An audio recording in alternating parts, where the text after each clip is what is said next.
आणि पाण्यादार डोळ्यांच्या ठिकाणी आता उरले फक्त काळे कुट्ट खड्डे आणि डोळ्यातून निघत होता कर्पधूर रे कर्पधूर.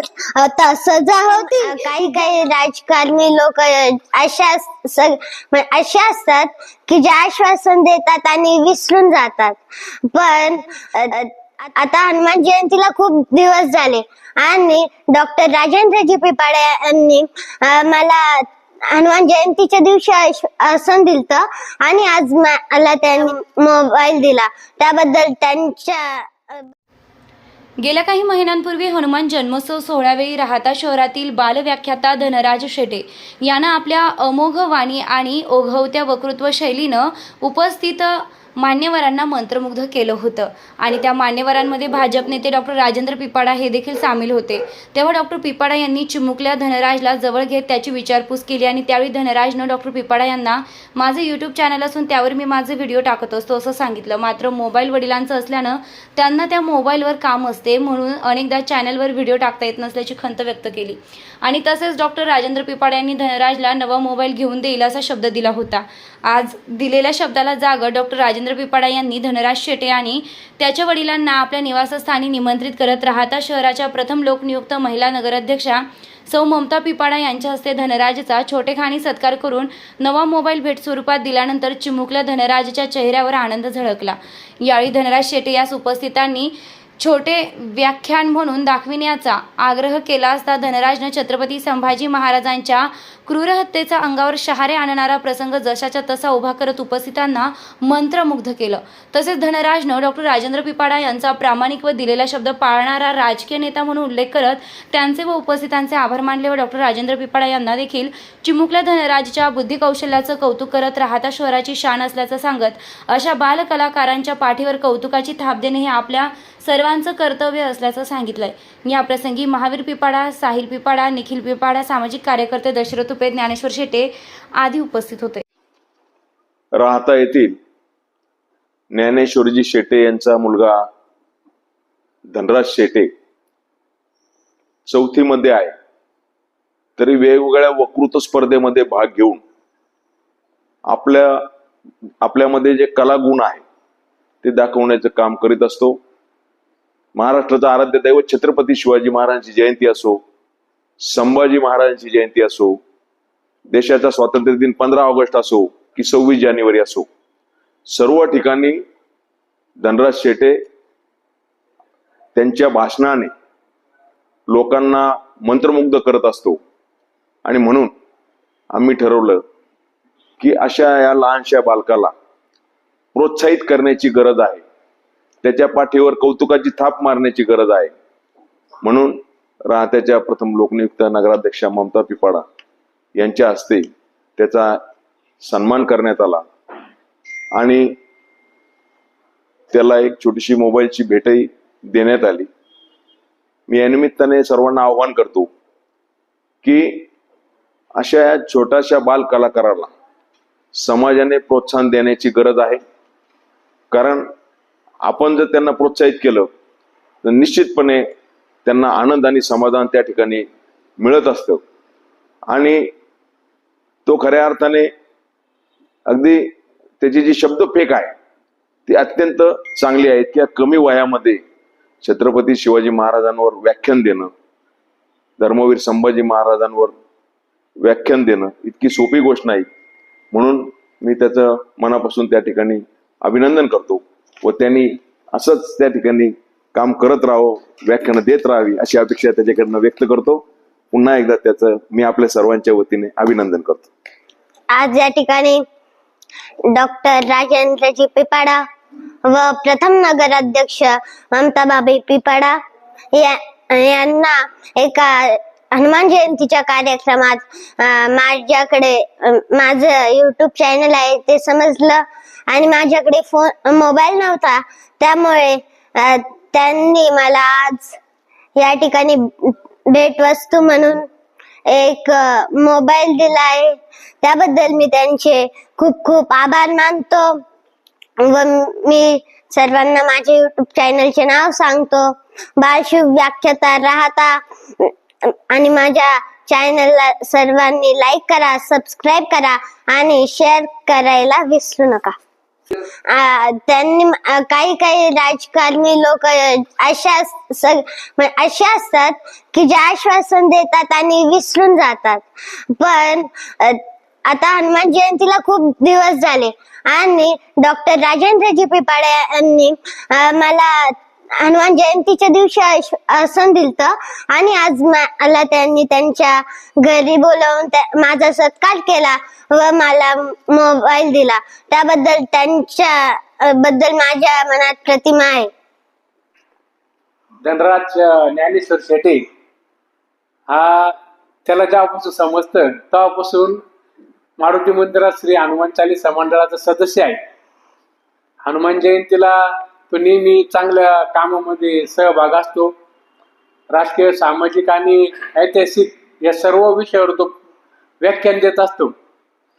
राजाभाऊंची त्यांची आमच्या एका कार्यक्रमामध्ये भेट झाली. त्यांनी बघितलं का चांगलं व्याख्यान करतो, तर मात्र त्याची आर्थिक परिस्थिती नाजूक असल्यामुळं आणि शाळेत तो आता 4थीलाच आहे, त्याच्यामुळं मोबाईल नाही काही नाही, पण त्याचं स्वतःच युट्यूब चॅनल आहे, व्याख्यान केल्यावर त्याला परत पाहायला भेटत नाही, अशी त्याची शोकांतिका होती. यांना समजल्यानंतर त्यांनी आज त्याला अँड्रॉइड मोबाईल या ठिकाणी गिफ्ट दिलाय. त्याबद्दल मी हनुमान चालीसा मंडळाच्या वतीने व शेटे परिवाराच्या वतीने ममता भावे पिपाडा आणि डॉक्टर राजेंद्र पिपाडा महावीर पिपाडा यांचे मनस्वी आभार मानतो. जय महाराष्ट्र, जय श्रीराम. आता पहिली सजा होती डोळे काढायची. राजांनी डोळ्यात साठवलं स्वराज्य. ज्या डोळ्यांनी पाहिले होते आबासाहेब, आऊसाहेब, मासाहेब, जाणार ते डोळे आता. आणि पाहता पाहता तप्त लाल बुंद झालेल्या सह्या घेऊन एक खापशी येताना दिसला. आणि राजांनी डोळ्यात साठवलं स्वराज्य. आणि पाहता पाहता तप्त लाल बुंद झालेल्या सह्या आल्या आणि घुसल्या डोळ्यात. गेल्या आत फिरल्या गर चल आवाज झाला. हजारो इंग्या मस्तकात दसाव्या. अशा सह्य वेदना माझ्या राजांना होऊ लागल्या. अशा सह्य वेदना माझ्या राजांना होऊ लागल्या. आता जशा गेल्या आत तशाच निघाल्या बाहेर. आणि पानेदार डोळ्यांच्या ठिकाणी आता उरले फक्त काळे कुट्ट खड्डे. आणि डोळ्यातून निघत होता कर्पधूर रे कर्पधूर. आता सजा होती जबान छाटायची, पण सिंहाचा जबडा उघडेल कसा? सिंहाच्या जबड्यात घालून हात, मोजूनी दात. ही जात मराठ्यांची सांगणाऱ्या छत्रपती संभाजी महाराजांचा जबडा उघडेल कसा? पण एकानं घेतला घन आणि दंदिशी राजांच्या मस्तकावर मारला. एकानं कानावर दाबत जोर दिला.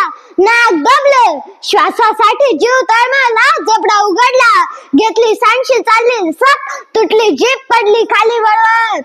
लव करणारी जीभ वळवळत पडली होती तिथंच. ती सुद्धा तयार नव्हती माझ्या राजांपासून बाजूला व्हायला. कोणीतरी आलं आणि सपासप तलवारीचे वार करत निघून गेलं. गुडघ्याच्या वाट्या काढल्या गेल्या. हाताच्या पायाच्या बोटाची नख उपसली गेली. मांसाचे लचके तोडले गेले. अरे मेलेल्या जनावराची कातडी जशी सालून काढावी ना, तसा माझा राजा उभा सोलून काढला होता रे. उभा सोलून काढला होता. त्याच्यावर मिठाचं मिरचीचं पाणी टाकलं होतं, पण सहन करत राहिला हा अत्याचार माझा राजा. सहन करत राहिला. एक नव्हे, दोन नव्हे, तब्बल 40 दिवस अत्याचार सहन करत राहिला माझा राजा. अरे पाहिलं असतं तर वाटलं नसतं रे मराठ्यांचे छत्रपती आहेत म्हणून.